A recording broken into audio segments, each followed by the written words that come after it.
à des soins adéquats. Les autres détails avec Osenia Deleke et M. Silas Awaimo.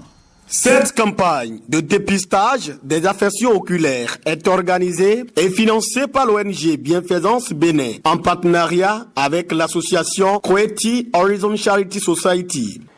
Nous vous remercions infiniment pour votre présence ici ce matin, pour la cérémonie, le lancement pour les travaux que nous voulons commencer ce matin à cet hôpital qui est la caravane oculaire pour les malvoyants que l'ONG OBB a organisé. Nous remercions le président de la République, son Excellence, M. Patrice Talon, et son gouvernement. Nous sommes là ce jeudi 24 novembre 2022 dans le cadre du dépistage des affections oculaires. L'ONG Bienfaisance Bénin, dans le cadre des œuvres sociales et humanitaires et en partenariat avec le Coeti Horizon Charity Society, se sont mis ensemble pour le dépistage des affections oculaires. Je voudrais, au nom du maire de la commune de Basila, Emperché et des populations de Basila, adresser nos gratitudes pour ces actions heureuses d'assistance à nos populations. Nous nous engageons à apporter l'appui nécessaire dans la mesure de nos possibilités aux organisations telles que l'ONG Bienfaisance Bénin pour réaliser encore d'autres actions au profit de la population. Des coûts globaux de 10 500 000 francs CFA, ce projet prend en compte des centaines de patients dans la commune de Basila et environ. La campagne va durer 4 jours dans cette commune. À Djougou, le chargement opaque a été depuis toujours une habitude, mais les autorités ont décidé de mettre fin à cette pratique, un acte qui vise à mettre de l'ordre dans le secteur des transports dans cette ville et réduire le taux d'accidents. Osenia Deleke. Chargement et déchargement opaques de façon anarchique sont désormais interdits ici, dans la commune de Djougou. Le maire de cette ville, Dr Malik Seibou Gomina, a sifflé la fin de la récréation il y a de cela quelques semaines. C'est pas bon de charger opaque parce que ça peut causer beaucoup d'accidents. Si le véhicule est arrêté hors de parc, ça peut causer l'accident pour les usagers. Faire opaque pour prendre les passagers, c'est pas bon parce que souvent il y a les accidents. C'est à cause de ça qu'on a refusé là-bas. Ça ne dépend pas au même des chauffeurs là. C'est parce qu'il n'y a pas assez de clients dans le vrai parc même. Donc ils sont obligés de tricher un peu. Cette décision vise à mettre de l'ordre dans le secteur des transports dans cette localité. Désormais, ce ne sera pas toléré afin d'assurer une sécurité non seulement à ceux qui voyagent, mais aussi aux passants qui sillonnent paisiblement nos rues. On ne sait jamais. Lorsque vous décidez de prendre un taxi en dehors de l'autogare, vous êtes exposé à tout. Parce qu'on ne sait pas qui est derrière le taxi et qui se met au volant pour vous prendre. Et c'est pour ça que nous demandons que tous les citoyens qui voudraient voyager se rendent effectivement au niveau des autogares pour qu'on sache avec qui ils voyagent et qui est le chauffeur qui les prend. Cette opération disciplinaire, initiée par l'autorité communale de Djougou avec l'appui des forces de sécurité et des syndicats de transporteurs, va amener ces conducteurs de véhicules taxis à désormais assurer le transport des biens et des personnes à partir des parcs officiels pour la sécurité des passagers. À Djougou, stop au parc 50. La plateforme e-learning se renforce. 100 nouveaux ordinateurs portatifs viennent d'être mis à disposition des universités publiques en ligne du Bénin. 16 pour l'université d'Abomey-Calavi et 16 pour celle de Parakou. Une quarantaine de points focaux en ont également reçu. Précieuse Akwekonou, Oded Dossou. Des outils numériques. 100 ordinateurs portatifs répartis dans les universités publiques en ligne du Bénin.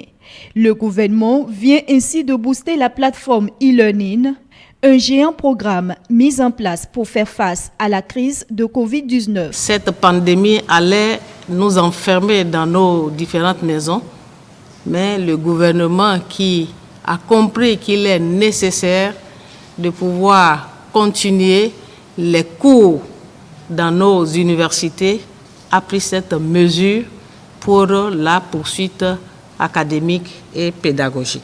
Au nord comme au sud, les étudiants pourront accéder gratuitement aux salles informatiques conçues pour l'occasion.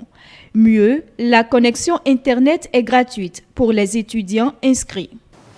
Aujourd'hui, si l'administration universitaire veut communiquer avec les différents acteurs du monde universitaire, il suffit de passer par cette plateforme et en un clic, un courrier qui a été émis au niveau du rectorat, tout le monde peut l'avoir. C'est magnifique en termes de gain de temps, en termes d'efficacité.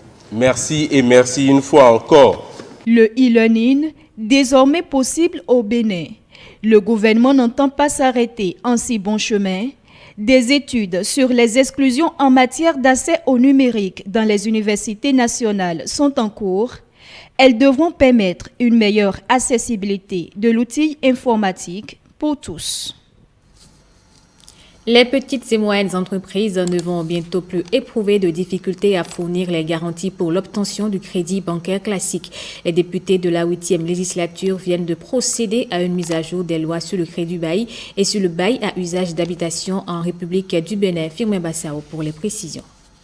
Le projet de loi uniforme relatif au crédit bail adopté le 24 juin 2016 par l'Union monétaire ouest-africaine et qui consiste en l'allocation assortie d'une option d'achat de biens à usage professionnel, meubles ou immeubles, corporels ou incorporels est un instrument adapté pour le financement des entreprises, notamment les petites et moyennes, éprouvant des difficultés à fournir les garanties pour l'obtention du crédit bail classique.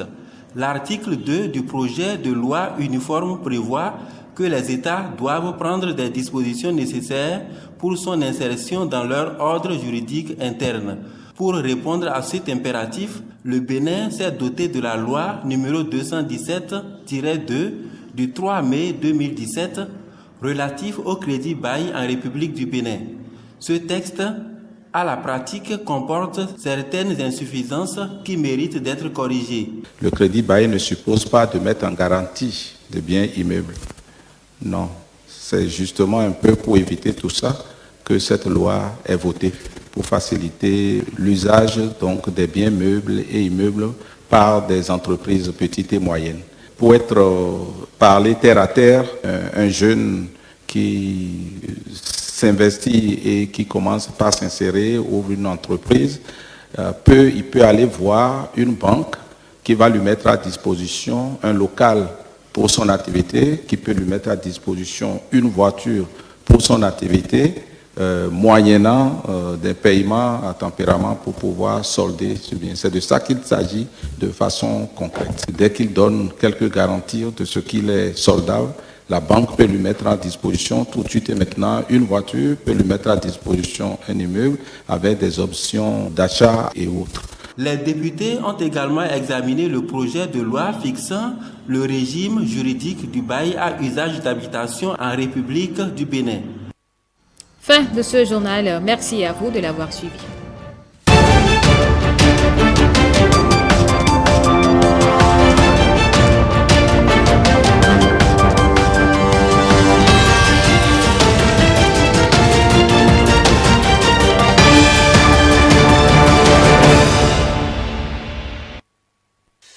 L'ORTB.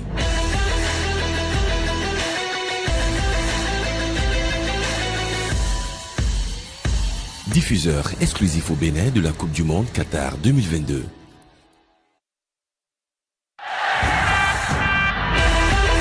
Vivez du 20 novembre au 18 décembre 2022 la Coupe du Monde de football Qatar 2022. Suivez sur nos différents canaux les 28 plus belles affiches de la compétition. Annonceurs, saisissez cette tribune de grande audience. Réservez votre espace au 69 70 55 55.